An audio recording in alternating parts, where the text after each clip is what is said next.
നമസ്കാരം, good evening. എല്ലാ പ്രേക്ഷകർക്കും ന്യൂസ് തിയേറ്ററിലേക്ക് സ്വാഗതം. സംഭവബഹുലമായ ഒരു വാർത്താ ദിനമായിരുന്നു ഇന്ന് കടന്നുപോയത്. ശബരിമല വിഷയത്തിൽ ശബരിമലയിൽ അവിടെ സമരം തുടരുകയാണ്. സന്നിധാനത്തേക്ക് പോകുന്ന ഭക്തരെ ഉൾപ്പെടെ അങ്ങോട്ടുള്ള മുഴുവൻ യാത്രക്കാരെയും തടഞ്ഞ് ഓരോ വാഹനങ്ങളും പരിശോധിച്ച് സ്ത്രീകൾ സന്നിധാനത്തേക്ക് പോകുന്നുണ്ടോ എന്ന് പരിശോധിച്ചുകൊണ്ടാണ് അവിടെ സമരം തുടരുന്നത്. ഇതിനിടെ ശബരിമലയിൽ ദേവസ്വം ബോർഡും അതുപോലെ പന്തളം രാജകുടുംബവും അയ്യപ്പ സേവാ സംഘവും അയ്യപ്പ സേവാ സമാജവുമൊക്കെയുമായി ഒരു ചർച്ച നടന്നിരുന്നു. ചർച്ച പരാജയപ്പെട്ടു. റിവ്യൂ ഹർജി, ശബരിമല വിധിയിൽ, സുപ്രീം കോടതി വിധിയിൽ റിവ്യൂ ഹർജി നൽകുന്ന കാര്യം കൂടി പരിഗണിക്കുമെന്ന സൂചന നൽകിക്കൊണ്ടാണ് ഇന്ന് ദേവസ്വം ബോർഡ് പ്രസിഡന്റ് പത്മകുമാർ പ്രതികരിച്ചത്. എന്തായാലും സംഭവബഹുലമായ ഇന്നത്തെ ശബരിമല വിശേഷങ്ങളോടെ ആദ്യം ന്യൂസ് തിയേറ്റർ തുടങ്ങാം. ശബരിമലയിൽ ഇന്ന് നാം കണ്ടത് വലിയ തോതിലുള്ള വയലൻ്റ് ആയിട്ടുള്ള ഒരു പ്രക്ഷോഭമാണ്. കാരണം ശബരിമലയിലേക്ക് യാത്ര ചെയ്യുകയായിരുന്ന മാധ്യമ വിദ്യാർത്ഥികളെ ഉൾപ്പെടെ തടഞ്ഞ് തിരിച്ചയക്കുന്ന നടപടികൾ ഇന്ന് അവിടെ ഉണ്ടായി.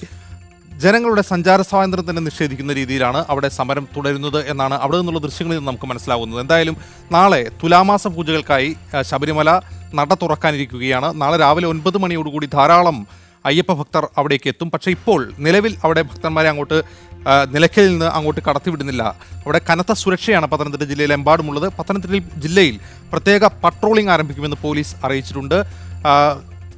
സുരക്ഷ കൂടുതൽ ശക്തമാക്കിയിട്ടുണ്ട്. എങ്കിലും നാളെ രാവിലെ അവിടെ സംഘർഷമുണ്ടാവാനുള്ള സാധ്യതയുണ്ട്. അയ്യപ്പ ഭക്തന്മാർ ധാരാളമായി രാവിലെ 9 മണിയോടുകൂടി അങ്ങോട്ട് എത്തിച്ചേരും. അതിൽ യുവതികളായ അയ്യപ്പ ഭക്തരുണ്ടോ എന്ന് പരിശോധിക്കാനായി സമരക്കാർ അവിടെ നിലയുറപ്പിച്ചിട്ടുണ്ട്. അവർ വാഹനങ്ങൾ തടഞ്ഞ് ഓരോ വാഹനങ്ങളും പരിശോധിച്ചതിന് ശേഷമാണ് അങ്ങോട്ട് കടത്തിവിടുന്നത്. എന്തായാലും ആരെങ്കിലും അങ്ങോട്ട് ശബരിമലയിലേക്ക് പോകാൻ തയ്യാറായിക്കൊണ്ട് യുവതികളായ ഭക്തകൾ അവിടെ എത്തിച്ചേർന്നാൽ സംഘർഷം ഉറപ്പാണ്. അതിനെ ഏത് വിധേനയും നേരിടുമെന്ന് സർക്കാർ പ്രഖ്യാപിക്കുകയും ചെയ്തിട്ടുണ്ട്. എന്തായാലും ഞങ്ങളുടെ പ്രതിനിധി ബിനിൽ എം സാബു ചേരുകയാണ് നിലയ്ക്കലിൽ നിന്ന്. ബിനിലിലേക്ക്. തുലാമാസ പൂജകൾക്കായി നാളെയാണ് ശബരിമല നട തുറക്കുന്നത്. യുവതി പ്രവേശന വിധിക്ക് ശേഷം ആദ്യമായാണ് ശബരിമല നട നാളെ തുറക്കാൻ പോകുന്നത്. അതുകൊണ്ട് തന്നെ നാളെ നട തുറക്കുന്നത് വലിയ പ്രത്യേകതയുമുണ്ട്. ആ യുവതികളെ പ്രവേശിപ്പിക്കില്ല എന്ന് പറഞ്ഞ് ഈ സമരവും ഇപ്പോൾ ശക്തമായിട്ടുണ്ട്. നിലയ്ക്കലിൽ പർണശാല കെട്ടിയാണ് ശബരിമല ആചാര സംരക്ഷണ സമിതി സമരം ചെയ്യുന്നത്. രാവിലെ മുതൽ തന്നെ നിലയ്ക്കലിൽ വരുന്ന വാഹനങ്ങളെല്ലാം തന്നെ പരിശോധിച്ച ശേഷമാണ് ഇവർ പമ്പയിലേക്ക് കടത്തിവിടുന്നത്. വനിതകളടക്കമുള്ള വലിയ പ്രാതിനിധ്യമാണ് ഈ സമരപ്പന്തലിലുള്ളത്. നേരത്തെ പറഞ്ഞതുപോലെ ശബരിമല ആചാര സംരക്ഷണ സമിതിയുടെ നേതൃത്വത്തിലാണ് ഈ സമരം നടക്കുന്നത്. പർണശാല കെട്ടിയാണ് ഈ സമരം പുരോഗമിച്ചുകൊണ്ടിരിക്കുന്നത്. ശരണമന്ത്രങ്ങളുമായി രാവിലെ മുതൽ തന്നെ നിരവധി ആളുകൾ ഈ പന്തലിലേക്ക് എത്തിയിരുന്നു. നിരവധി സ്ത്രീകൾ അടക്കമുള്ള ആളുകളാണ് സമരത്തിൽ സജീവമായി പങ്കെടുക്കുന്നത്. ശബരിമലയിലേക്ക് അവരുടെ ആചാരവും വിശ്വാസവും സംരക്ഷിക്കണം എന്നാണ് ഇവർ ആവശ്യപ്പെടുന്നത്. അവിടേക്ക് യുവതി പ്രവേശനം അനുവദിക്കില്ല. അത്തരത്തിൽ വലിയ രീതിയിലൊരു സമരം തന്നെ ഇവർ ശക്തമാക്കിയിട്ടുണ്ട്. കാരണം ഇന്നലെ മുതൽ കഴിഞ്ഞ ദിവസങ്ങളിലൊക്കെ തന്നെ ഈ സമരപ്പന്തൽ ഉണ്ടായിരുന്നുവെങ്കിലും വലിയ രീതിയിൽ ഇവിടെ ആളുകൾ എത്തിയിരുന്നില്ല. പക്ഷേ നാളെ ഈ നട തുറക്കുന്ന പശ്ചാത്തലത്തിൽ, അതായത് തുലാമാസ പൂജകൾക്കായി നട തുറക്കുന്ന പശ്ചാത്തലത്തിൽ കൂടുതൽ ആളുകൾ ഇവിടേക്ക് എത്തിയ ആളുകളെ യുവതികളെ പ്രവേശിപ്പിക്കാനാകില്ല. ഞങ്ങളുടെ ആചാരവും വിശ്വാസവും സംരക്ഷിക്കണം എന്നാണ് ഇവർ ആവശ്യപ്പെടുന്നത്. ഇപ്പോൾ നാളെ നട തുറക്കാൻ പോവുകയാണ്. അതിനെങ്ങനെയാണ് ഇപ്പോൾ യുവതി പ്രവേശനവും ഉണ്ടല്ലോ, സുപ്രീം കോടതി വിധിയും ഉണ്ടല്ലോ, എങ്ങനെയാണ് കാണുന്നത്?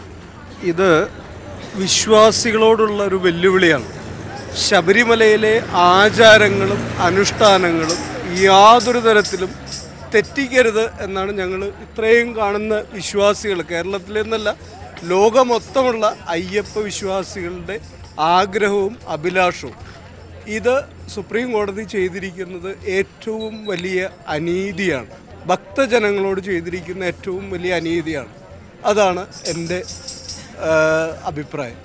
ഇതിലുള്ളതേ ഒരു വിവേചനമാണ്, ലിംഗവ്യത്യാസം പറഞ്ഞ് വിവേചനം ഉണ്ടാക്കുന്നു എന്നാണ് ഈ കൂടുതലായിട്ടുള്ള ആരോപണങ്ങൾ ഉയർന്നു വരുന്നത്. ശബരിമലയുടെ കാര്യത്തിൽ അങ്ങനെ ഒരു ലിംഗവ്യത്യാസം ഇല്ലല്ലോ. 10 വയസ്സ് മുതൽ 50 വയസ്സ് വരെയുള്ള കുട്ടികൾക്കാണ് ഇവിടെ നിയന്ത്രണം. അത് കഴിഞ്ഞാൽ മാളികപ്പുറത്തമ്മയായിട്ട് അവർക്ക് പോകാമല്ലോ. പിന്നെ ഇവിടെ ലിംഗവ്യത്യാസത്തിൻ്റെ നിയന്ത്രണത്തിൻ്റെ കാര്യം എന്താ ഉള്ളത്? അനാവശ്യമായുള്ള പ്രശ്നങ്ങൾ ശബരിമലയെ സംബന്ധിച്ചുണ്ടാവരുത്. ഇവിടെ ഇരിക്കുന്നത് സത്യധർമ്മശാസ്താവാണ്. സത്യവും ധർമ്മവും പാലിക്കുന്ന അദ്ദേഹത്തെ ഒരു കലാപഭൂമിയായി ദയവ് ചെയ്ത് ശബരിമലയെ ആക്കരുത് എന്നാണ് ഞങ്ങളുടെ ആഗ്രഹം. സമരം ചെയ്യുന്ന ആളുകൾ പറയുന്നത് ശബരിമലയെ സംഘർഷ ഭൂമിയാക്കരുത്, കലാപഭൂമിയാക്കരുത് എന്ന് അവർ ആവശ്യപ്പെടുന്നു. കാരണം അവരുടെ ആചാരങ്ങളും വിശ്വാസങ്ങളുമാണിത്, അത് സംരക്ഷിക്കപ്പെടണം എന്നാണ് അവർ പറയുന്നത്. ഇവിടെ കൂടുതൽ വനിതകളും ഈ സമരപ്പന്തലിൽ നിരവധി രാവിലെ മുതൽ തന്നെ വലിയ വനിതാ പ്രാതിനിധ്യമുണ്ട്. ചേച്ചി, എന്താണ് ഇപ്പം ശബരിമലയിലേക്ക് യുവതികൾ പ്രവേശിപ്പിക്കില്ല എന്ന് തന്നെയാണോ? പ്രവേശിക്കില്ല, യുവതികളെയും യൗവനക്കാരെയും പ്രവേശിപ്പിക്കുകയില്ല. ഞങ്ങളത് പ്രാർത്ഥന കൊണ്ട് തന്നെ ഞങ്ങളത് ഇളക്കം ചെയ്യും. ഞങ്ങൾക്ക് വഴക്കോ വെക്കാനോ ഒന്നുമില്ല. ഞങ്ങൾ പ്രാർത്ഥന കൊണ്ട് തന്നെ അതിനെ വിലക്കം ചെയ്യും. പക്ഷെ രാവിലെ മുതൽ ഇവിടെ വരുന്ന വാഹനങ്ങളൊക്കെ പരിശോധിക്കുന്നുണ്ടല്ലോ. പരിശോധിക്കുന്നുണ്ട്. ചെറുപ്പക്കാർ പിള്ളേരുണ്ടോ ഇല്ലയോ എന്ന് ഞങ്ങൾ പരിശോധിക്കുന്നുണ്ട്. ഉണ്ടെന്ന് വരികയും ഞങ്ങൾ അതിനെ വിടത്തില്ല, ശബരിമലയ്ക്ക് വിടത്തില്ല. പക്ഷെ അതൊരു ശരിയാണോ? അങ്ങനെ പരിശോധിക്കുന്നതിനൊരു അവകാശമൊന്നും നമുക്കില്ലല്ലോ. പരിശോധിക്കുന്നതെന്ന് പറഞ്ഞാൽ ചെറുപ്പക്കാരുണ്ടെന്ന് വരികിലൊക്കെ ഒരു കയറി പോവുകയല്ലേ. അപ്പം ഞങ്ങളുടെ ഈ പ്രാർത്ഥന കൊണ്ട് യാതൊരു പ്രയോജനവും ഇല്ലാതെ വരികയല്ലേ. ചെറുപ്പക്കാരായ പിള്ളേരെ ഞങ്ങൾ വിടത്തില്ല. പ്രാർത്ഥന കൊണ്ട് ഞങ്ങൾ സമാധാനപരമായി പ്രാർത്ഥന കൊണ്ട് തന്നെ ഞങ്ങളത് വിലക്കം ചെയ്യും. ഇപ്പോൾ ഈ സമരം കൂടുതൽ ശക്തമാണല്ലോ ഇവിടെ. അപ്പോൾ എങ്ങനെയാണ് ഇപ്പം വിധിയിൽ മാറ്റമൊന്നുമില്ല, നാളെ മുതൽ വേണമെങ്കിൽ ശബരിമലയ്ക്ക് യുവതികൾക്ക് പ്രവേശിക്കാം, എങ്ങനെയാണ് സമരം മുന്നോട്ട് കൊണ്ടുപോകുന്നത്? നിങ്ങൾ പ്രവേശിക്കണമെന്ന് പറഞ്ഞാൽ പ്രവേശനം നടക്കുകയില്ല. അതേ ഉള്ളൂ ഞങ്ങളുടെ പ്രവർത്തനം. അല്ലാതെ അങ്ങോട്ട് വിടാനല്ല ഞങ്ങൾ ഈ ഒരുങ്ങുന്നത്. ഞങ്ങൾക്ക് ഈ ഒരു കാര്യം നിർത്തണം ചെയ്യണമെന്ന് മാത്രമാണ് ഞങ്ങളുടെ ചിന്ത. അതേപോലെ എല്ലാവരും പറയുന്നില്ലേ, അതിനു വേണ്ടിയാണ് ഈ കഷ്ടപ്പെടുന്നത്. ഒരു തൊഴിലാളി ഇരുന്ന് തൊഴിൽ ചെയ്തത് പോലുള്ള കാര്യം അതേറെ വെളുക്കുമ്പം വന്ന് കുത്തിയിരുന്നത് ചിലപ്പോൾ 10 മണി 11 മണിയൊക്കെ ആയിട്ടായിരിക്കും ഇതിനകത്തുനിന്ന് ഇറങ്ങിപ്പോകുന്നത് എല്ലാവരും. അപ്പോൾ അത്രയും കഷ്ടപ്പെട്ട് പ്രാർത്ഥിക്കുന്നത് എന്തിനാണ്? ദൈവത്തോടെ പ്രാർത്ഥിക്കുന്നത്. ആ ദൈവത്തിന് അറിയാക്കി ദൈവം അറിഞ്ഞ് ചെയ്യട്ടെ. നാളെ മുതൽ വേണമെങ്കിൽ യുവതികൾക്ക് പ്രവേശിക്കാം. അപ്പോൾ എങ്ങനെയാണ് ഞങ്ങൾ ഇതുപോലെ നാമജപത്തോടു കൂടി തന്നെ അതിനെതിരിടാനാണ് ഞങ്ങളുടെ പ്ലാൻ. കാരണം ഞങ്ങളിവിടെ ജിലിച്ച് വളർന്ന മണ്ണാണ്. ഈ ശബരിമല പൂങ്കാവനം അശുദ്ധമാക്കാൻ ഞങ്ങൾ അനുവദിക്കരുതെന്നുള്ളതാണ് ഞങ്ങളുടെ ആഗ്രഹം.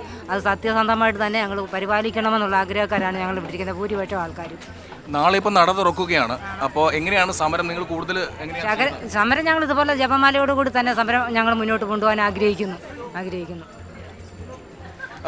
അതായത് രാവിലെ മുതൽ തന്നെ ഈ സമരം ശക്തമാണ്. വരും ദിവസങ്ങളിലും ഇതേ രീതിയിൽ തന്നെ ശരണമന്ത്രങ്ങളുമായി ഇവർ സമരം വീണ്ടും ഇതേപോലെ തന്നെ തുടരുമെന്നാണ് അവർ തന്നെ പറയുന്നത്. ഇന്നലെ കഴിഞ്ഞ ദിവസം വരെ ഈ പർണശാല കെട്ടിയുള്ള ഈ സമരം മാത്രമാണ് ഉണ്ടായിരുന്നത്. പക്ഷേ ഇന്ന് കൂടുതൽ പന്തലുകളൊക്കെ ഇവിടെ ഒരുങ്ങിയിട്ടുണ്ട്. അതായത് വരും ദിവസങ്ങളിലും ഈ സമരം കൂടുതൽ സജീവമായി കൂടുതൽ ശക്തമാക്കാനുള്ള ഒരു തീരുമാനം ഇവരുടെ ഭാഗത്തുനിന്നും ഉണ്ടായിട്ടുണ്ട്.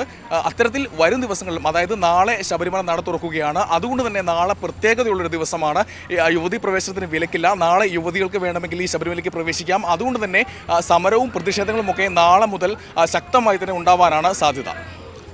ബിനിൽ എം സാബു ആണ് നിലയ്ക്കലിൽ നിന്ന് ഈ സംഭവങ്ങൾ റിപ്പോർട്ട് ചെയ്തത്. ഇതിൽ സമരക്കാരുടെ പ്രതികരണത്തിൽ 2 വൈരുദ്ധ്യങ്ങൾ നിങ്ങൾ ശ്രദ്ധിച്ചു കാണും. ഒന്ന്, ശബരിമലയിലുള്ളത് ധർമ്മശാസ്താവാണ്. ധർമ്മശാസ്താവ് സത്യത്തിൻ്റെ പ്രതിനിധിയാണ്.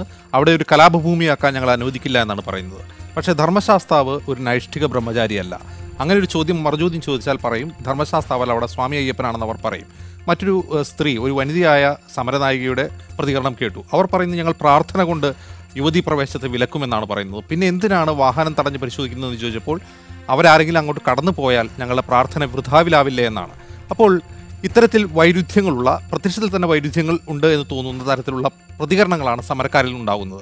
യുക്തിസഹമായ ചോദ്യങ്ങൾ അവരോട് ചോദിച്ചിട്ട് കാര്യമില്ല. കാരണം വിശ്വാസത്തിൽ യുക്തിയില്ല എന്ന മറുപടിയായിരിക്കും അതിന് കിട്ടുക. എന്തായാലും അവിടെ യുവതികളായ ഭക്തകൾ പ്രവേശിക്കും എന്ന കാര്യത്തിൽ സർക്കാരിനൊരു നിലപാടുണ്ട്. സർക്കാർ അതിന് സുരക്ഷ അവിടെ ഒരുക്കുന്നുണ്ട്. എങ്കിലും നാളെ രാവിലെ 9 മണിക്ക് യുവതികളായ ഭക്തകൾ ശബരിമലയിലേക്ക് എത്തുമോ എന്നുള്ളതാണ് എല്ലാവരും ഉറ്റുനോക്കുന്നത്. കാരണം നാളെ തുലാമാസ പൂജകൾക്കായി നട തുറക്കുകയാണ്. നാളെ പ്രത്യേക ചടങ്ങുകളൊന്നും ശബരിമലയിൽ ഇല്ലെങ്കിലും ഇപ്പോൾ നിലവിൽ തന്നെ ശബരിമലയിൽ പ്രവേശിക്കും എന്ന് പ്രഖ്യാപിച്ചുകൊണ്ട് മാലയിട്ടിട്ടുള്ള നിരവധി ഭക്തകൾ സംസ്ഥാനത്തുണ്ട്. അവരിൽ പലരും അവിടേക്ക് എത്താനുള്ള സാധ്യതയുണ്ട്. അങ്ങനെ എത്താനുള്ള സാധ്യതയുണ്ടെങ്കിൽ തന്നെ ഇവർ തടയാനും സാധ്യതയുണ്ട്. അപ്പോൾ അതൊരു സംഘർഷ മേഖലയായി അത് മാറും. അത് തടയാൻ വേണ്ടി ശക്തമായ സുരക്ഷയാണ് അവിടെ ഒരുക്കിയിട്ടുള്ളത്. എന്തായാലും ഇന്ന് രാവിലെ ഉണ്ടായ മറ്റൊരു സംഭവവികാസം, ശബരിമലയുടെ പന്തളം രാജകുടുംബവും ശബരിമലയിലെ തന്ത്രി കുടുംബത്തിൻ്റെ പ്രതിനിധികളും അയ്യപ്പ സേവാ സമാജം, അയ്യപ്പ സേവാ സംഘം എന്നീ സംഘടനകളുമായി ദേവസ്വം ബോർഡ് ചർച്ച നടത്തിയിരുന്നു. പക്ഷേ ആ ചർച്ച പരാജയപ്പെടുകയാണ് ഉണ്ടായത്. ആ ചർച്ചയ്ക്ക് ശേഷം പുറത്തു വന്ന പന്തളം രാജകുടുംബത്തിൻ്റെ പ്രതിനിധി ശശികുമാര വർമ്മ മാധ്യമങ്ങളെ കണ്ടു. അദ്ദേഹത്തിൻ്റെ പ്രതികരണത്തിലേക്ക് ആദ്യം പോകാം. ഇന്നത്തെ യോഗത്തിൽ നമ്മുടെ ഉന്നയിച്ച കാര്യങ്ങളൊന്നും അംഗീകരിക്കപ്പെട്ടിട്ടില്ല. ആചാരപരമായ കാര്യങ്ങളിൽ കൃത്യത പുലർത്തണമെന്നാണ് ഞങ്ങൾ സ്ഥിരമായിട്ട് പറയാറ്. യോഗത്തിൻ്റെ തീരുമാനത്തിൽ ഒട്ടും തൃപ്തികരമല്ല. ഞങ്ങൾ അവരുമായിട്ട് സംസാരിച്ച് വീണ്ടും സംസാരിച്ചെങ്കിലും ഒരു തീരുമാനത്തിൽ എത്തിച്ചേരാൻ കഴിയാത്തതുകൊണ്ട് ഞങ്ങൾ ആ യോഗത്തിൽ നിന്ന് യോഗം അവസാനിപ്പിച്ച് പുറത്തു പോരുകയായിരുന്നു. ശബരിമലയിൽ തൽസ്ഥിതി തുടരണം എന്നായിരുന്നു പന്തളം രാജകുടുംബം ദേവസ്വം ബോർഡിനോട് ആവശ്യപ്പെട്ടത്. പക്ഷേ അത് ദേവസ്വം ബോർഡിന് അംഗീകരിക്കാനായില്ല. പകരം മുഖ്യമന്ത്രിയുമായി ഒരു ചർച്ച നടത്താനുള്ള അവസരം ഒരുക്കാമെന്ന് ദേവസ്വം ബോർഡ് പ്രസിഡന്റ് ഈ പന്തളം രാജകുടുംബത്തോടും അയ്യപ്പസേവാ സംഘത്തോടും സമാജത്തോടും എല്ലാം പറഞ്ഞു. പക്ഷേ അവരത് അംഗീകരിച്ചില്ല. ആ ചർച്ച അലസുകയാണ് ഉണ്ടായത്. എന്തായാലും ചർച്ച കഴിഞ്ഞ് പുറത്തിറങ്ങിയ ദേവസ്വം ബോർഡ് പ്രസിഡന്റ് എ പത്മകുമാറിന്റെ പ്രതികരണം കൂടി കണ്ടതിന് ശേഷം മടങ്ങി വരാം. ഞങ്ങളിപ്പോഴും ദേവസ്വം ബോർഡ് അവരുമായി വീണ്ടും ചർച്ച നടത്താൻ തയ്യാറാണ്. ബന്ധപ്പെട്ടവരുമായി ചർച്ച നടത്താൻ തയ്യാറാണ്. ഈ പ്രശ്നം പരിഹരിക്കണമെന്ന് ദേവസ്വം ബോർഡ് ആത്മാർത്ഥമായി ആഗ്രഹിക്കുകയും ചെയ്യുകയാണ്. റിവ്യൂ ഹർജിയോ അതല്ലെങ്കിൽ മറ്റേതെങ്കിലും വിധത്തിലോ നിയമ നടപടികൾ അതെന്താണെന്നുള്ളത് വക്കീലന്മാരുമായിട്ട് ആലോചിക്കണം. അതാലോചിച്ചിട്ട് ഞങ്ങൾ തീരുമാനമെടുക്കും. 19-ാം തീയതി തീരുമാനിക്കും. പോസിറ്റീവായി തന്നെ ഞങ്ങൾ എടുക്കാം എന്നാണ് ഞങ്ങൾ അവരോട് പറഞ്ഞത്. റൈറ്റ്, ഒരു സമവായ ശ്രമത്തിനാണ് ദേവസ്വം ബോർഡ് ഇവിടെ ശ്രമിക്കുന്നത് എന്ന് പ്രസിഡന്റിന്റെ വാക്കുകളിൽ നിന്ന് വ്യക്തമാണ്. റിവ്യൂ ഹർജി ഉൾപ്പെടെയുള്ള കാര്യങ്ങൾ നിയമവിദഗ്ധരുമായി ആലോചിച്ച് പരിഗണിക്കാം എന്ന ഒരു വാക്ക് ദേവസ്വം ബോർഡിൽ നിന്നുണ്ടായിരിക്കുന്നു. പക്ഷേ അത് അംഗീകരിക്കാൻ തൽസ്ഥിതി തുടരണമെന്ന ആവശ്യത്തിൽ ദേവസ്വം ബോർഡ് ഒരു അംഗീകാരം നൽകാത്തതിനാൽ ആ ചർച്ച അലസുകയാണ് ഉണ്ടായത്. എന്തായാലും നിലവിൽ ശബരിമല ഭാഗത്തുണ്ടായിട്ടുള്ള ഒരു സംഘർഷ സാധ്യതയെക്കുറിച്ച് ഇന്ന് മുഖ്യമന്ത്രി പിണറായി വിജയന്റെ ഒരു പ്രതികരണം കൂടിയുണ്ട്. അത് കണ്ടതിന് ശേഷം മടങ്ങി വരാം. ഇന്ന് രാവിലെ അങ്ങനെയൊരു സംഭവം നടന്നു എന്ന് പറഞ്ഞു. അത് സാധാരണഗതിയിൽ ആരെയും നിയമം കയ്യിലെടുക്കാൻ അനുവദിക്കില്ല. ആർക്കും പരിശോധിക്കാനും ഇതിൻ്റെ അകത്ത് ആരാ യാത്ര ചെയ്യുന്നതെന്ന് പരിശോധിക്കാനൊന്നുള്ള അവകാശമില്ല. അങ്ങനെ വന്നാൽ അതിൽ ശക്തമായ ഇടപെടലുണ്ടാകും. എന്താണോ സുപ്രീം കോടതി പുറപ്പെടുവിക്കുന്ന വിധി, ആ വിധി നടപ്പാക്കാൻ സന്നദ്ധമാണ്, അതിന് തയ്യാറാണ്. എല്ലാ അവകാശവും പുരുഷനോടൊപ്പം തന്നെ സ്ത്രീക്കുണ്ട് എന്നുള്ളതാണ് സർക്കാരിൻ്റെ നിലപാട്. പക്ഷെ അത് വെച്ച് ഞങ്ങൾ ഏതെങ്കിലും ഒരു നിയമനിർമ്മാണത്തിന് പോകാൻ ഉദ്ദേശിക്കുന്നില്ല എന്ന് ഞങ്ങൾ വ്യക്തമാക്കിയിട്ടുണ്ട്. റൈറ്റ്, ഇതാണെന്ന് മുഖ്യമന്ത്രി പറഞ്ഞത്. എന്തായാലും ഇന്നത്തെ യോഗത്തിന്റെ വിശദാംശങ്ങളും ഇനി എന്താണ് ഭരണകൂടം ഇത് സംബന്ധിച്ച് സ്വീകരിക്കാൻ പോകുന്ന നിലപാടുകളും എന്ന് വിശദീകരിക്കാനായി ഞങ്ങളുടെ പ്രതിനിധി മുഹമ്മദ് അസ്ലമുണ്ട്. അസ്ലം, എന്താണ് ഇനി ഭരണകൂടത്തിന്റെ ഭാഗത്തുനിന്ന് ഉണ്ടാകാൻ പോകുന്ന നടപടികൾ? ദേവസ്വം ബോർഡ് ആസ്ഥാനത്ത് നിന്ന് നിർണായകമായ ഒരു ചർച്ച തന്നെയാണ് നടന്നത്. ഇതിൽ നേരത്തെ പറഞ്ഞ അവരുടെ നിലപാട് നിലയിൽ തന്ത്രി കുടുംബം, അതോടൊപ്പം തന്നെ പന്തളം കൊട്ടാരം, മറ്റു അയ്യപ്പസേവാ സമാജം സംഘം ഉൾപ്പെടെയുള്ള സംഘടനകളെല്ലാം അവരുടെ നിലപാട് ആവർത്തിക്കുകയാണ് ചെയ്തത്. അതായത് ദേവസ്വം ബോർഡ് തന്നെ പുനഃപരിശോധന ഹർജി നൽകുക. അങ്ങനെ നൽകാനൊരു തീരുമാനമെടുത്തില്ലെങ്കിൽ പോലും അത്തരമൊരു ഹർജി നിലവിൽ വരുന്നുണ്ട് കോടതിയിൽ. അത് വരുന്നവരെങ്കിലും ഒരു സ്റ്റാറ്റസ് കോ, നിലവിലെ അവസ്ഥ, അതായത് സ്ത്രീകൾക്ക് 10-നും 50-നും ഇടയ്ക്ക് സ്ത്രീകൾക്ക് നിയന്ത്രണമുള്ളൊരവസ്ഥ നിലനിർത്തണം, ആ സ്റ്റാറ്റസ് കോ നിലനിർത്തണം എന്ന ആവശ്യമാണ് അവർ ഉന്നയിച്ചത്. ആദ്യഘട്ടത്തിൽ ഈ ആൾക്കാരെല്ലാവരോടും ദേവസ്വം ബോർഡ് സംസാരിച്ചു. അതിനുശേഷം ദേവസ്വം ബോർഡ് അംഗങ്ങൾ, പ്രസിഡന്റും 2 അംഗങ്ങളും പ്രത്യേകം ഇരുന്നു ചർച്ചകൾ നടത്തി. അവരുടെ ഡിമാൻഡ് സംബന്ധിച്ച് കാര്യങ്ങൾ ചർച്ച ചെയ്തു. പിന്നീട് അതിൻ്റെ പ്രതിനിധികൾ എന്ന നിലയിൽ പന്തളം കൊട്ടാരത്തിൻ്റെ പ്രതിനിധി ശശികുമാർ വർമ്മയും അതോടൊപ്പം തന്നെ തന്ത്രി കണ്ഠർ രാജീവർ, ഇവരുമായി പ്രത്യേകം തന്നെ ദേവസ്വം ബോർഡ് പ്രസിഡന്റും മെമ്പർമാരും ചർച്ച നടത്തി. ഇതിലൊക്കെ ഒരു സമവായത്തിന് കൊണ്ടുപോകാനുള്ള ശ്രമങ്ങൾ നടത്തി എന്നാണ് നമുക്ക് ലഭിക്കുന്ന സൂചന. അതേസമയം ഇക്കാര്യത്തിൽ 19-ന് നടക്കുന്ന ദേവസ്വം ബോർഡ് യോഗത്തിൽ വെച്ച് മാത്രമേ ഈ 2 കാര്യത്തിലും ഒരു തീരുമാനം പറയാനാകൂ എന്ന് Devaswom board president A Padmakumar അസന്നിഗ്ധമായി പറഞ്ഞോടുകൂടിയാണ് ചർച്ച ഒരു ഫലമില്ലാതെ പുറത്തു വരിക അല്ലെങ്കിൽ അവസാനിക്കേണ്ട ഒരു സാഹചര്യം ഉണ്ടായത്. 19-ന് മുമ്പ് 19-നാണ് യോഗം ചേരുന്നത്. 17-ന്, നാളെ 17-നും മറ്റന്നാളും എന്തായിരിക്കും ഉണ്ടാവുക, സ്ത്രീകൾ മരുന്നാൾ കയറ്റിവിടുമോ, എന്തായിരിക്കും ദേവസ്വം ബോർഡിൻ്റെ നിലപാട്, സർക്കാർ നിലപാട് എന്ന കാര്യത്തിൽ വ്യക്തത നൽകാൻ ദേവസ്വം ബോർഡിന് കഴിഞ്ഞത്. ഇതോടുകൂടിയാണ് അവർ ചർച്ചയിൽ നിന്ന് ഇറങ്ങിപ്പോയത്. അവർ തൃപ്തിയില്ല എന്നവർ കൃത്യമായി തന്നെ മാധ്യമങ്ങളോട് പറയുകയും ചെയ്തു. അതായത് ഇന്ന് നടന്ന ചർച്ച ഒരു പരാജയമെന്നതിനെ തന്നെ വിലയിരുത്തേണ്ടി വരും. അതേസമയം അതിനുശേഷം ദേവസ്വം ബോർഡ് പ്രസിഡന്റ് പ്രതികരിച്ചത് പുനഃപരിശോധന ഹർജി ഉൾപ്പെടെയുള്ള കാര്യങ്ങൾ ഉൾപ്പെടെയുള്ള നിയമവശങ്ങൾ ബോർഡ് 19-ന് ചർച്ച ചെയ്യുമെന്നുള്ളതാണ്. ഇതുവരെ ദേവസ്വം ബോർഡ് ഇക്കാര്യത്തിൽ മുഖ്യമന്ത്രി നേരിട്ട് തന്നെ പറഞ്ഞതാണ് പുനഃപരിശോധന ഹർജി ഇല്ല എന്ന്. ദേവസ്വം ബോർഡ് പ്രസിഡന്റും അതിനെ എൻഡോസ് ചെയ്യുകയാണ് ഇതുവരെയും ചെയ്തിരുന്നത്. ഇക്കാര്യത്തിൽ ചർച്ച ചെയ്തില്ല എന്ന നിലപാടായിരുന്നു പ്രസിഡന്റ് എടുത്തിരുന്നത്. അതേസമയം പുനഃപരിശോധന ഹർജി ഉൾപ്പെടെയുള്ള നിയമസാധ്യതകൾ തേടുമെന്നാണ് ഇന്ന് ഈ ചർച്ചയ്ക്ക് ശേഷം, ചർച്ച അലസി പിരിഞ്ഞതിന് ശേഷവും A Padmakumar Devaswom board president പറഞ്ഞത്. അതിനുള്ള സാധ്യതകൾ തേടും. ഇനിയും ചർച്ചകൾ തയ്യാറാണ്. എല്ലാവരുമായി ഒരുമിച്ച് പോകണം, ക്ഷേത്രാചാരങ്ങൾ നിലനിർത്തണം എന്നതാണ്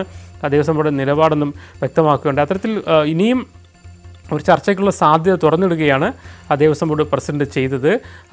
ഇവരെ സംബന്ധിച്ചിടത്തോളം ഏറ്റവും പ്രധാനമായി ഉണ്ടായത് മുഖ്യമന്ത്രിയുമായി വീണ്ടും ഒരു ചർച്ച കൂടി നടത്തണമെന്നുള്ളൊരു നിർദ്ദേശം ദേവസ്വം ബോർഡ് പ്രസിഡന്റ് വെച്ചതായിട്ടാണ് നമുക്ക് ലഭിക്കുന്ന സൂചന. അതിപ്പോൾ കഴിയില്ല എന്ന് തള്ളിയതോടുകൂടിയാണ് ചർച്ച ഒരുപക്ഷെ തീരുമാനമാകാതെ പിരിഞ്ഞതെന്ന് നമുക്ക് വിവരം ലഭിക്കുന്നുണ്ട്. എന്തായാലും ഇന്നത്തെ ചർച്ചകൾ പൊളിഞ്ഞെങ്കിൽ പോലും വീണ്ടും ഒരു ചർച്ചകൾക്കുള്ള സാധ്യത ഉണ്ട് എന്നുള്ളതാണ് ഏറ്റവും പ്രധാനപ്പെട്ട വസ്തുത. ഈ 2 ദിവസങ്ങൾ വളരെ നിർണായകമാണെന്നുള്ളതും മറ്റൊരു വസ്തുതയാണ്. ഇത് നോക്കുകയാണെങ്കിൽ ഇവരെ സംബന്ധിച്ചോളം പന്തളം രാജകുടുംബം, തന്ത്രി കുടുംബം ഉൾപ്പെടെയുള്ള കാര്യങ്ങൾ അവർ പക്ഷേ നാളെ ഒരു യോഗം ചേർന്ന് തുടർ പരിപാടികൾ ആലോചിക്കും. കാരണം ദേവസ്വം ബോർഡിൻ്റെ ഭാഗത്തു നിന്നൊരു നിലപാടിൽ അയവ് വന്നിട്ടുണ്ട്. കൃത്യമായൊരു തീരുമാനത്തിലേക്ക് എത്തിയില്ലെങ്കിൽ പോലും നിലപാടിൽ അയവ് വന്നിട്ടുണ്ട്. അതുകൊണ്ട് തന്നെ വീണ്ടും ചർച്ചകൾക്ക് പ്രസക്തിയുണ്ട് എന്ന് അതിലൊരു വിഭാഗത്തിന് പ്രതീക്ഷയുണ്ട്. അതേസമയം സർക്കാരിൽ ഇക്കാര്യത്തിൽ ദേവസ്വം ബോർഡിനെ സംബന്ധിച്ചോളം സർക്കാരുമായി ആലോചിച്ച് മാത്രമേ ഒരു തീരുമാനത്തിലേക്ക് എത്താൻ കഴിയുള്ളൂ. പ്രത്യേകിച്ച് സർക്കാർ, മുഖ്യമന്ത്രിയും ഒരു കൃത്യമായൊരു നിലപാട് സുപ്രീം കോടതി വിധി സംബന്ധിച്ച് എടുത്തൊരു സാഹചര്യത്തിൽ പുതിയൊരു നിലപാടെടുക്കുന്നതിന് ദേവസ്വം ബോർഡിന് സ്വാഭാവികമായും പരിമിതികളുണ്ടാകും. അതുകൊണ്ട് തന്നെ മുഖ്യമന്ത്രിയും സർക്കാരുമായിട്ടൊരു ആശയവിനിമയത്തിന് ശേഷം ഒരുപക്ഷെ വീണ്ടും കുറച്ചുകൂടി ഒരു മാറ്റിച്ചിന്ത ദേവസ്വം ബോർഡിൻ്റെ ഭാഗത്ത് ഉണ്ടാകുന്നൊരു പ്രതീക്ഷ ഒരു വിഭാഗം പങ്കുവയ്ക്കുന്നുണ്ട്. അതുകൊണ്ട് തന്നെ ഇനിയും ചർച്ചകളുടെ സാധ്യതകൾ തള്ളിക്കളയാനില്ല. അതേസമയം നാളെ മറ്റന്നാൾ ഉൾപ്പെടെയുള്ള ദിവസങ്ങളിൽ നടക്കുന്ന സംഭവങ്ങൾ ഒരു സമായ നീക്കത്തിലേക്കാണ് സർക്കാർ പോകുന്നത് എന്നാണ് അസ്ലമിന്റെ വാക്കുകളിൽ നിന്ന് മനസ്സിലാകുന്നത്. എന്തായാലും വരും ദിവസങ്ങളിൽ കൂടുതൽ ചർച്ചകൾ ഇത് സംബന്ധിച്ചുണ്ടാകും. ദേവസ്വം ബോർഡ് കുറെ കൂടി മൃദുവായ സമീപനം ഈ പന്തളം രാജകുടുംബത്തോടും തന്ത്രി കുടുംബത്തോടും അയ്യപ്പ സേവാ സമാജം സംഘക്കാരോടും സ്വീകരിക്കുന്നുണ്ട്. ഒരു തുടർ ചർച്ചകൾക്കുള്ള സാധ്യത ഇവിടെ തെളിയുന്നുണ്ട് എന്നാണ് അസ്ലം നൽകുന്ന വിവരം. ഞാൻ ഒരു ഇടവേളയിലേക്ക് പോവുകയാണ്. ഇടവേളയിലേക്ക് പോകുന്നതിന് മുമ്പ് ഒരു കാര്യം സൂചിപ്പിക്കുന്നു. കഴിഞ്ഞ 1-2 UPA സർക്കാരിനെതിരെ വലിയ തോതിലുള്ള അഴിമതി ആരോപണങ്ങൾ ഉന്നയിച്ചാണ് 2014 നരേന്ദ്രമോദിയുടെ നേതൃത്വത്തിലുള്ള NDA സർക്കാർ അധികാരത്തിലെത്തിയത്. അഴിമതി വിരുദ്ധതയായിരുന്നു അവരുടെ തെരഞ്ഞെടുപ്പ് പ്രചാരണത്തിൻ്റെ ക്യാമ്പയിൻ്റെ മുഖ്യ അജണ്ട. പക്ഷേ BJP എന്ന പാർട്ടി ഭരിച്ച ഇടങ്ങളിൽ ഈ കേന്ദ്ര സർക്കാർ ഉൾപ്പെടെ അവർ നടത്തിയിട്ടുള്ള അഴിമതികളെക്കുറിച്ചുള്ള വിവരങ്ങൾ എവിടെയെങ്കിലും ലഭ്യമാണോ? അത്തരം വിവരങ്ങൾ ക്രോഡീകരിച്ചുകൊണ്ട് ഒരുപക്ഷെ BJP ഇതര കക്ഷികൾ, പ്രതിപക്ഷ പാർട്ടികൾ വലിയ തോതിലുള്ള പ്രചാരണം ലോക്സഭാ തെരഞ്ഞെടുപ്പിന് മുമ്പ് തന്നെ ആരംഭിച്ചിട്ടുണ്ട്.